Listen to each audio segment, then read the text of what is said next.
Nani azalo kolayo, nani akos sungalo kolayo. Mi sueto mbwami likolo toko tato la monene yemba nani ye lokolayo galokolayo mi sueto mbwami likolo toko tato la monene na yo ombona yo zambe seko na seko yo mama.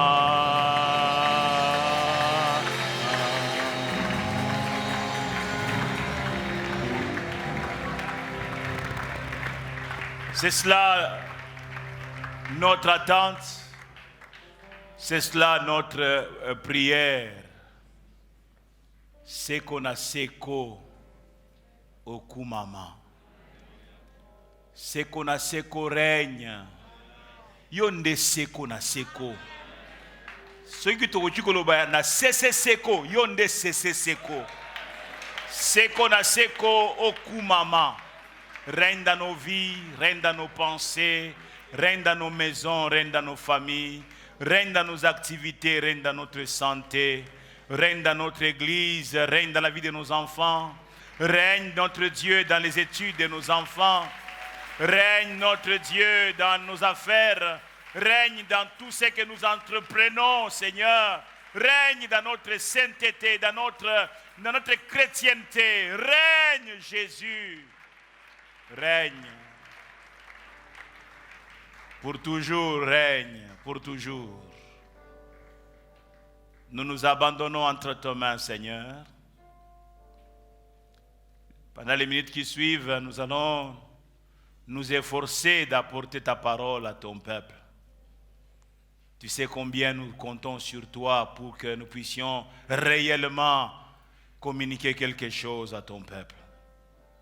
Qui suis-je? Que puis-je?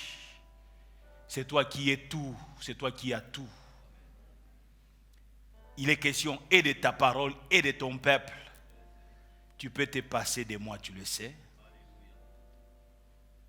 Je m'abandonne entre tes mains. Je prie pour que je sois, Seigneur mon Dieu, cet instrument que tu utilises maintenant pour accorder à ton peuple 2, 3, 4 paroles. Quelques mots, Seigneur, ça sera suffisant. Oui, quelques mots, ça sera suffisant.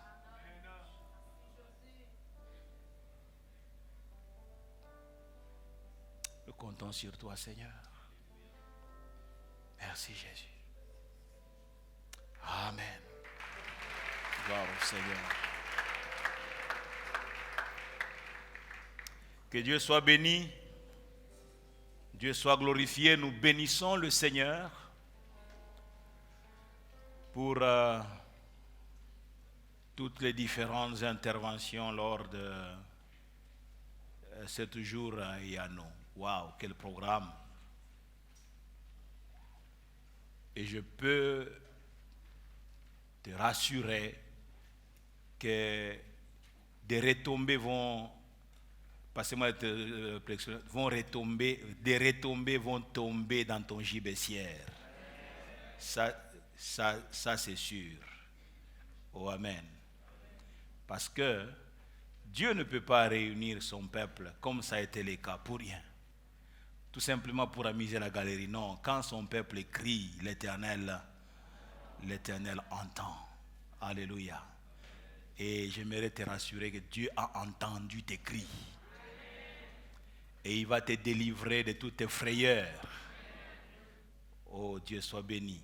Dieu soit glorifié. Amen, amen. Avant de commencer la prédication, j'aimerais saluer aussi ta discipline de garder les masques pendant que nous sommes rassemblés ici. C'est formidable les images quand on le regarde à distance, une foule immense, mais chacun discipliné avec son masque.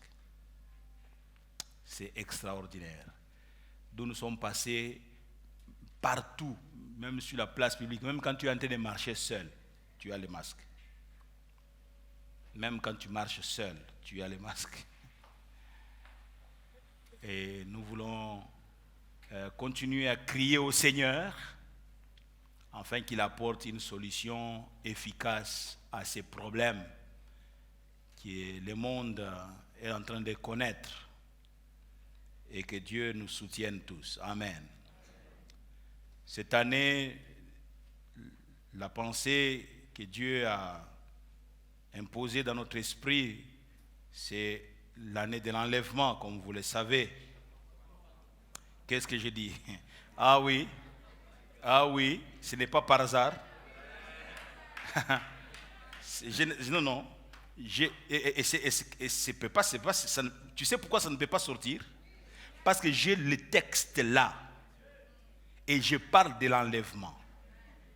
Faites gaffe. Faites. Tu peux penser que c'est sorti comme ça. Je ne l'ai pas contrôlé. Un peu comme Balaam qui vient pour maudire. Et paf, quand il parle, c'est la bénédiction qui sort. Non, je vous assure, j'ai le texte là. L'année de l'enfantement. Mais quand je parle, qu'est-ce que tu as entendu? Qu'est-ce que tu as entendu, Église, parole éternelle?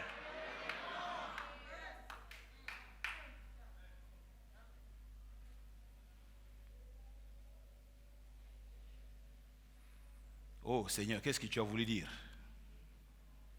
L'année de l'enfantement. C'est ce que tu as voulu entendre, n'est-ce pas? Mais Dieu a voulu que tu entendes ce que tu as entendu avant. Pendant que tu es en train d'enfanter, n'oublie pas que l'enlèvement est en route. N'oublie pas que l'enlèvement est en... Que la bénédiction ne t'aveugle pas. Que l'enfant que tu vas recevoir ne t'aveugle pas. Souviens-toi qu'après avoir reçu l'enfant, l'enlèvement est en train de venir. Ah, je pensais que je parlais déjà à quelqu'un. Ah oui. Tu porteras ton bébé, mais ton bébé ne me trahit pas. Ne me distrait pas. Je suis en train d'entendre l'enlèvement. Oh, alléluia. Y a-t-il quelqu'un qui attend l'enlèvement ici? Je sais que toi, tu attends un bon gouvernement. Tu attends que tu sois conseiller d'un ministre qui va sortir. Mais Dieu a voulu que tu entendes l'enlèvement. Est-ce qu'on peut encore acclamer le Seigneur pour l'enlèvement? Alléluia!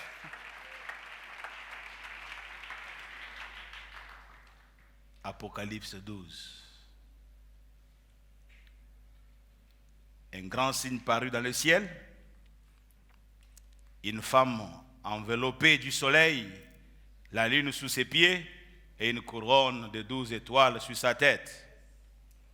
Elle était enceinte. Waouh! Quelqu'un dit après moi, elle était enceinte. Quelqu'un est enceinte. Elle était enceinte et elle criait, étant en travail et dans les douleurs de l'enfantement. Un autre signe parut encore dans le ciel, et voici c'était un grand dragon rouge, ayant 7 têtes et 10 cornes, et sur ses têtes 7 diadèmes. Sa queue entraînait les tiers des étoiles du ciel et les jetait sur la terre. Les dragons se tinrent devant la femme qui allait enfanter, afin de dévorer son enfant lorsqu'elle aurait enfanté. Alléluia. L'enfantement. Lorsqu'on parle de l'enfantement, comme le disions autrefois, on fait allusion à l'accouchement. Le fait d'accoucher, on parle du fait de la production, être productif. Et j'insistais, dès ces premiers dimanches-là, donc du mois de janvier, j'insistais sur le fait que cette année, si tu as été fainéant autrefois, sois productif. Oh, alléluia. Une année de créativité. Sois inventif. Nous avons vu 3 premiers points. Point 1, nous sommes faits pour enfanter. quelque chose de nouveau et de spécial. 2. Chacun d'entre nous est fait avec la capacité de concevoir. Oui, fait avec la capacité de concevoir. Nous l'expliquons, on dit ce n'est pas pour rien que Dieu il n'envoie pas l'homme avec matrice, avec utérus. Dieu n'envoie pas l'homme comme ça. Je parle de l'homme masculin. Mais Dieu envoie la femme avec l'utérus, la matrice. Pourquoi? Elle est prête à concevoir. Elle est faite pour concevoir. Oh, alléluia. Et j'aimerais nous dire maintenant d'une façon générale, sur le plan spirituel, chacun a une matrice, chacun a été fait, a été envoyé avec la capacité de concevoir quelque chose. Oh, amen, amen. Je ne parle pas de ton voisin, je parle de toi. Donc tu ne m'as pas suivi. Je ne parle pas de ton voisin, que c'est lui qui a été rendu capable de concevoir quelque chose. S'il a été rendu capable de concevoir quelque chose, le second, le prochain, c'est toi. Oh, alléluia. Alléluia. Et nous avons vu que Dieu est en train de parler par le prophète Ésaïe au chapitre 66, verset 9, en disant: ouvrirai-je le sein maternel pour ne pas laisser enfanter? Moi qui fais naître, empêcherai-je d'enfanter? Dit ton Dieu. Empêcherai-je d'enfanter? Une autre version dit: si je mène une femme jusqu'au terme de sa grossesse, vais-je empêcher l'enfant de naître? Si c'est moi qui prépare une naissance, ce n'est pas pour la rendre impossible. Dieu prépare une naissance, il ne la rendra pas impossible. Et même nous avons déclaré de la part du Seigneur, nous avons dit non à une fausse couche. Je disais non à une fausse couche. Troisièmement, l'enfant, la chose que vous portez dérange. C'est par là que nous étions en train de finir. La chose que tu portes dérange.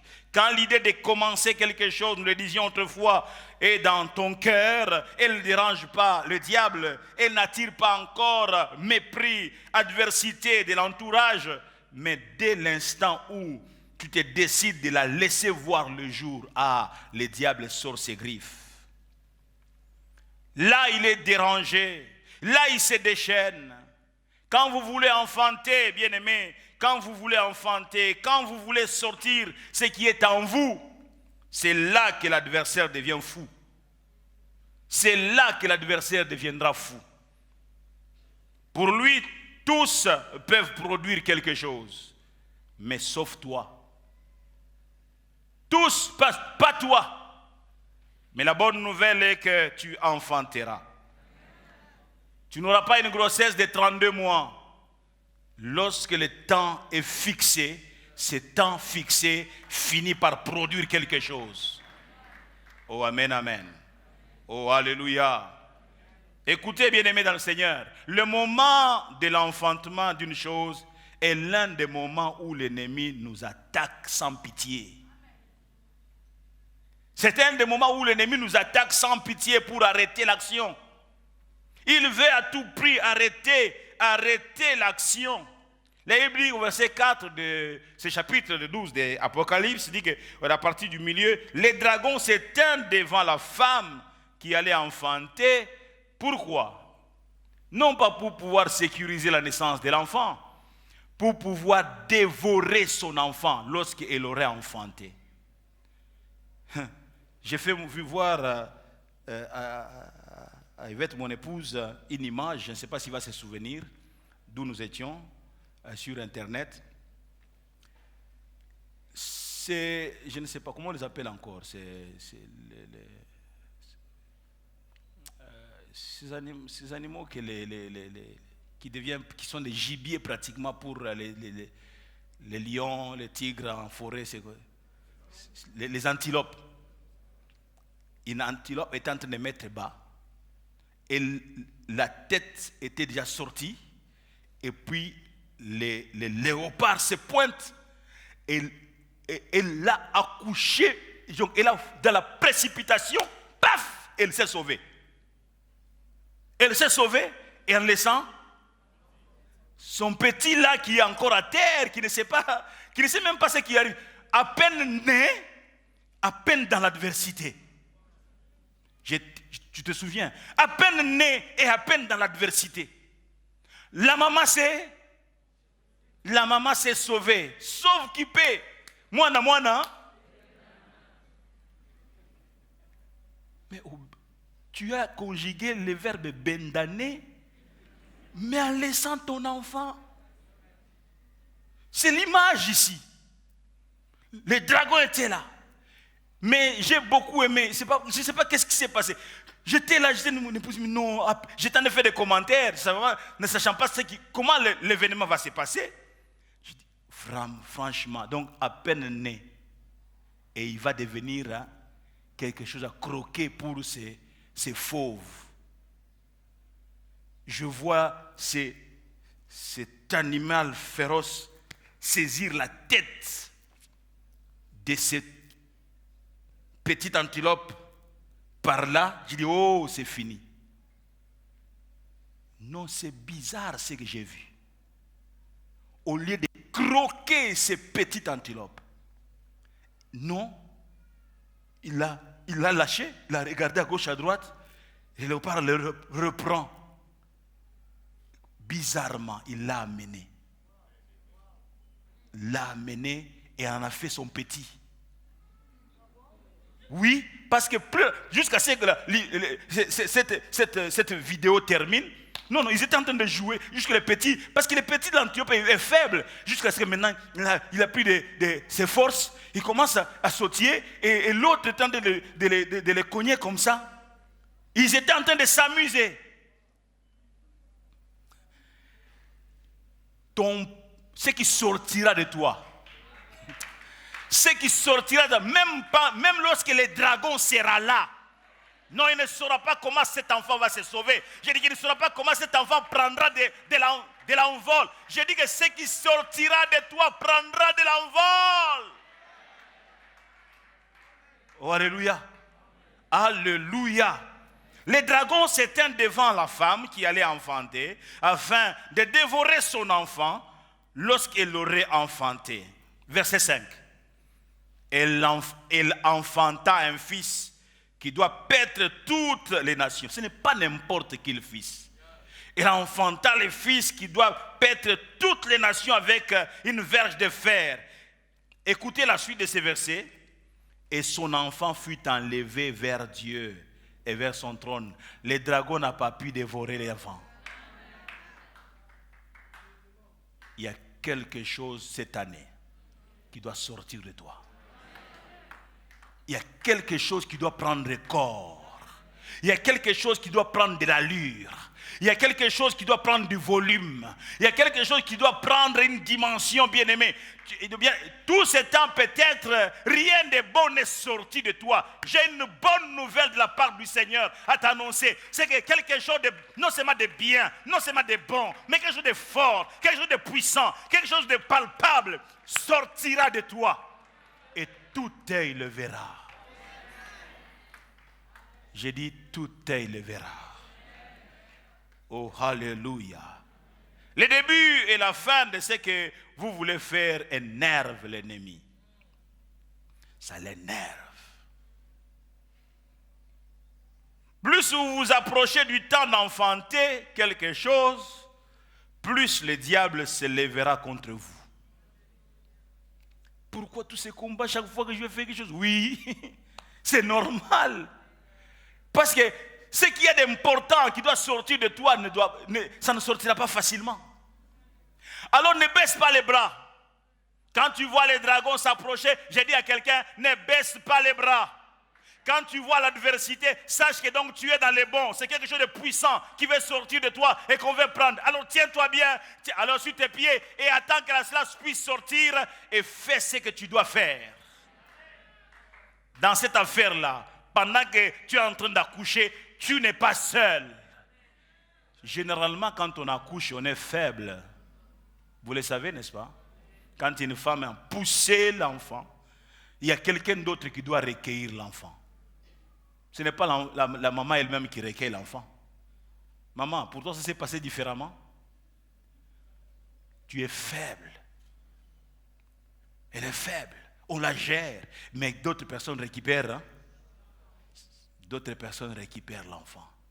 D'autres personnes là, qui récupèrent l'enfant, ils font quoi de l'enfant? Docteur, n'est-ce pas? Ils amènent l'enfant, ils vont le nettoyer, n'est-ce pas? Nettoyer l'enfant. D'abord, ils se rassurent que l'enfant est vivant. L'enfant pousse un cri. Ah! Oui, on sait, il est vivant. Ils vont avec l'enfant. La maman reste là, on tente de la gérer. Elle est faible. Elle ne se contrôle même pas. C'est pourquoi certaines d'autres femmes, on les a remplacées des enfants à ce moment-là. On lui a amené notre enfant. Il voit seulement un bébé, mais on l'a changé d'enfant, on ne sait pas. Elle est faible, elle ne contrôle rien. On ramène l'enfant et maintenant, c'est mon bébé. On le ramène l'enfant. Pour elle, elle est sûre que c'est son bébé. Mais il faut compter avec la bonne foi, la sincérité des gens qui ont récupéré l'enfant, oui ou non? Mais ici, les sages femmes, c'est Dieu lui-même. Ah, je pensais que je parlais à quelqu'un. C'est Dieu lui-même qui récupère l'enfant. La Bible dit que quand le dragon voulait dévorer l'enfant, Dieu récupérera tout ce qui est à toi. J'ai dit à quelqu'un, ce qui est à toi, personne ne le prendra. Oh! Ce qui est à toi, personne ne récupérera cela. Oh, alléluia. Alléluia. Plus vous vous approchez du temps d'enfanter quelque chose, plus l'ennemi se lèvera contre vous. Plus il se lèvera contre vous. Mais la bonne nouvelle est que il y a Dieu avec vous. Il a toujours dit à ses envoyés, il dit, je suis avec toi. Il y a Dieu avec vous, bien-aimés dans le Seigneur. Il y a quelque chose qui doit naître, qui doit sortir de toi quand vous lisez avec moi 1 Corinthiens, au chapitre 16, verset 8, verset 9. Paul déclare ceci. Je resterai à Éphèse jusqu'à la Pentecôte. Pourquoi décide-t-il de rester à Éphèse? Il veut partir, mais il sent qu'il y a quelque chose en vue. Il y a quelque chose. Il dit, je resterai. Vous pouvez partir, Timothée et les autres. Vous pouvez vous en aller. Mais moi, j'ai décidé de rester à Éphèse. Pourquoi? Il dit, je resterai à Éphèse jusqu'à la Pentecôte. Car une porte grande et d'un accès efficace m'est ouverte. Et les adversaires sont? Une porte grande et d'un accès efficace m'est ouverte. Il y a des opportunités ici, les opportunités d'annoncer l'évangile et que les âmes soient sauvées. C'est une contrée où on croit difficilement. Mais là, je sens qu'il y a quelque chose. Là, je sens la disponibilité des cœurs. Là, je sens que si nous quittons tous, nous allons rater quelque chose. C'est maintenant ou jamais. Bien aimé, il y a des temps où quand le temps sonne, cette opportunité-là, l'opportunité, c'est quelque chose qui ne vient pas toujours. Ça ne revient pas forcément 2 fois, 3 fois. Saisis l'opportunité. Oh, alléluia. Et Paul dit, non, je ne peux pas perdre cette opportunité. Je sens qu'une porte grande et d'un accès efficace m'est ouverte. Mais il était aussi conscient que les adversaires sont nombreux.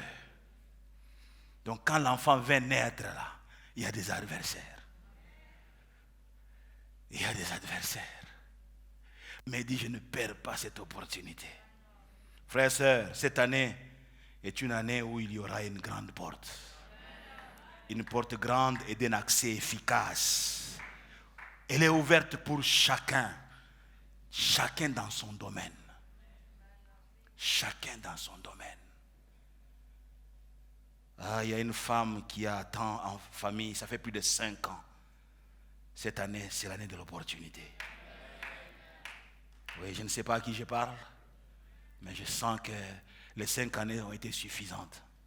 Les 5 années ont été suffisantes et cette année, c'est l'année de l'opportunité. Nous sommes faits pour voir quelque chose sortir de nous. J'insiste, tu es fait pour voir quelque chose sortir de toi. Oh, amen, amen. Je sens que Dieu est en train de préparer des jeunes gens qui vont cracher la parole de Dieu. Qui vont cracher la parole de Dieu. Il y a une pépinière qui est en train encore une fois de naître à la parole éternelle.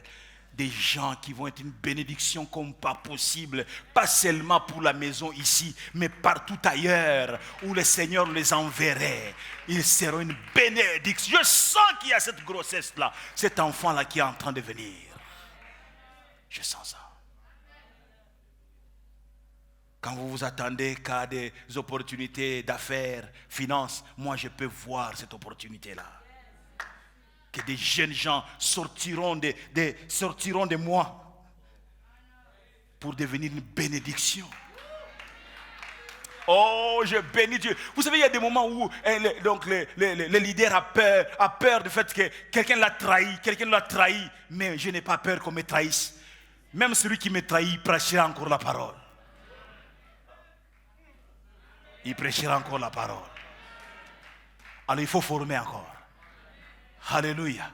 Et je sens ça. Je sens ça. Oh, alléluia. Alléluia. Paul dit, Timothée et les autres, vous pouvez partir. Moi, je reste. Je resterai à Éphèse jusqu'à la Pentecôte.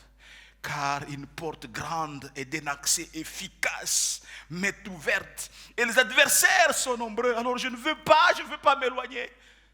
Je vais saisir l'opportunité. Je vais saisir l'opportunité. L'enfant que tu portes, je ne cesse de te le dire, embête l'ennemi. Le projet que tu as dans ta pensée, voilà ce qui déplaît à l'ennemi. Tout ce que vous voulez entreprendre, enfanter, Satan sera toujours là pour chercher à le faire échouer. Et quelquefois, Satan utilisera malheureusement des hommes pour te combattre. Malheureusement, bon, il faut qu'on le dise. Malheureusement, le Satan plutôt utilisera quelquefois des gens en qui tu as placé la confiance pour pouvoir chercher à détruire l'enfant qui va naître de toi. Mais malheur à ces personnes qui vont s'intercaler entre toi et ton enfant, parce que tu n'es pas seul. Tu n'es pas seul. Je disais à quelqu'un, tu n'es pas seul. Dieu est avec toi. Dieu est avec toi. Oh, alléluia. Oh, alléluia.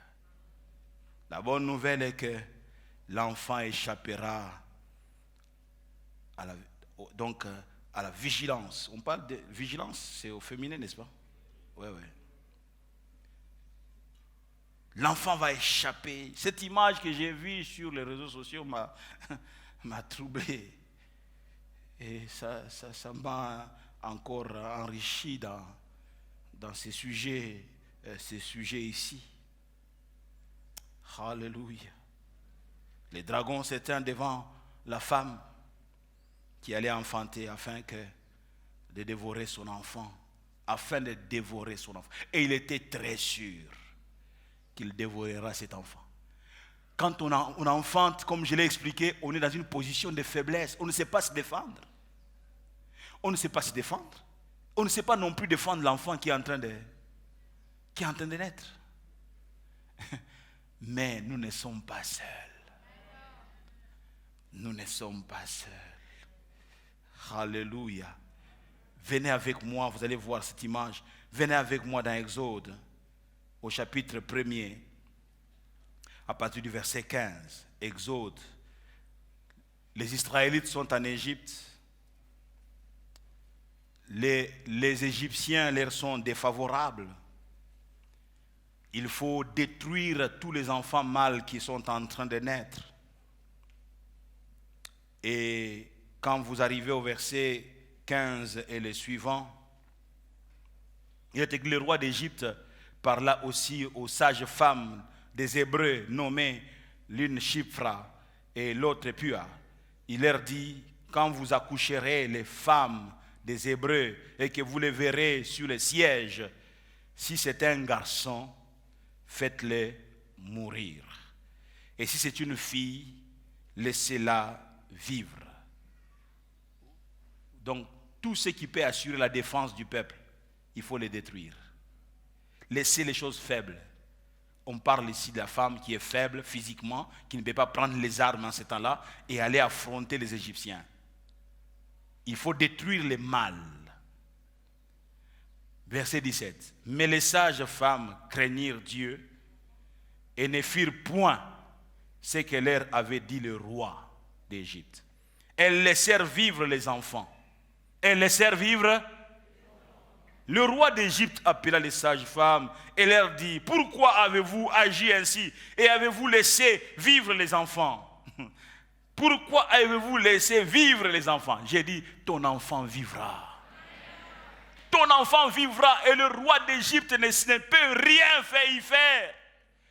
Ton enfant vivra. Verset 19. Les sages-femmes répondirent à Pharaon. Écoutez ça, j'ai beaucoup aimé.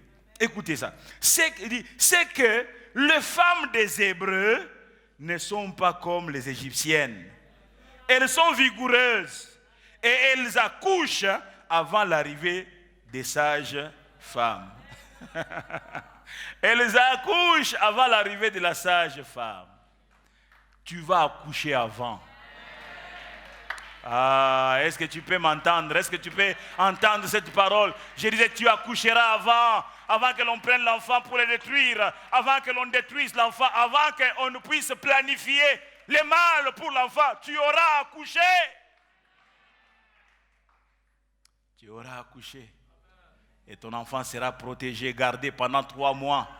Et quand 3 mois viendront, on le placera dans un panier, on le mettra sur l'eau. Et même la fille de celui-là même qui voulait détruire l'enfant, c'est cette fille-là qui récupérera l'enfant. Et vous savez où l'enfant va vivre? L'enfant va vivre dans la maison du bourreau. Moïse a vécu dans la maison de celui-là même qui voulait qu'on détruise les enfants. Qu'est-ce que quelqu'un est en train de saisir le message de Dieu ici? Moïse a vécu dans la maison de Pharaon, Pharaon qui voulait détruire tous les enfants mâles des Israélites.